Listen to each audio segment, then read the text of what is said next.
Hi everyone, this is Kieran Baran with Solar Academy. I am here today with George McClellan of REC Group. Hi George, good to have you. Good afternoon. Thanks for having me out, Karen. This is a wonderful opportunity. Thank you for being here. And today we're going to talk about REC's HAT technology in relation to its new offerings. But before we go there, George, I want to talk a little bit about you, your background. I've looked you up on LinkedIn.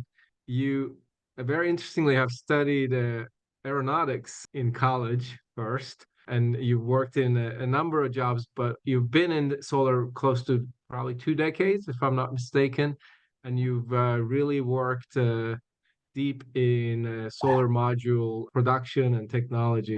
Can you tell us a little bit about that background as Yeah, far as you want to go and how you yeah, ended up at absolutely. REC? Yeah. Yeah, absolutely. You have done a little bit of homework. I appreciate that. Actually spent years in the Air Force, spent 7 years in the Air Force, and that's where my aeronautics degree came from. Once I left, when I got that while I was active duty, I got out of the Air Force and was working with in semiconductor production and moved from on in that and moved on to actually moved on to Sandia National Labs, where I was in fundamental device design, research and development, and which was really cool stuff. At Sandia Labs, you have the best toys and a bunch of just absolutely brilliant people. But Was after having worked at Intel, right? this is so I moved from Sandia to Intel. So Oh, okay. Sandia was great, but it's I needed to do some other stuff. So Yeah. moved into worked at Intel in process development. And once I've been working there for a while. My daughter had gone off to college. I was an empty nester, and some friends of mine had gone out to this new solar startup. This is in the early 2000s. Gone out to this new solar startup, and they said, "Hey, I think we've got a position for you out here. Why don't you come out and check it out?" And if you think about the early 2000s, where you got people to work in solar, there was no schools, there was no training on it. So you just found someone who knew how to work. So this is solar panel development, solar cell development. You find someone who knows about processing silicon. Yeah. And so we just grabbed a bunch of people from the semiconductor area. So, Intel, some of the manufacturers. So that's where it came. So I went to work for a company called Advent Solar, which was great. It was a good opportunity. Product just we were doing it was a back contact cell on polysilicon, which is very similar to what SunPower was doing at the time, only they were doing it on mono. Because we were doing it on poly, we couldn't do it at the same efficiencies.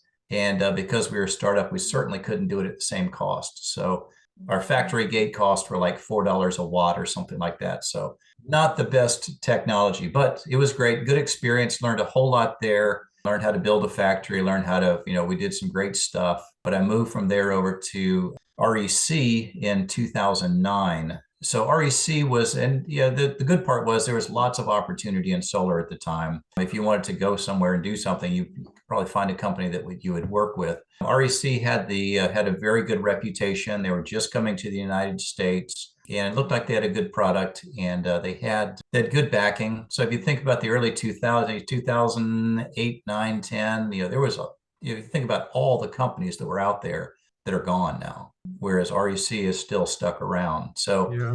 they were doing some things right. It was a Norwegian-based company. The Norwegians have got their geniuses when it comes to strategic long-term plans. So I realized that was probably going to be a good thing. Started working with them, became their technical manager for the United States. There's one of me in every country, well, not every country, but all of our regions. Major. And it's got them in APAC, you've got them in Australia, you've got European, you've got Eastern Europe. So and the good part about this is that we answer it. So with the technical department, we answer questions. That's our job.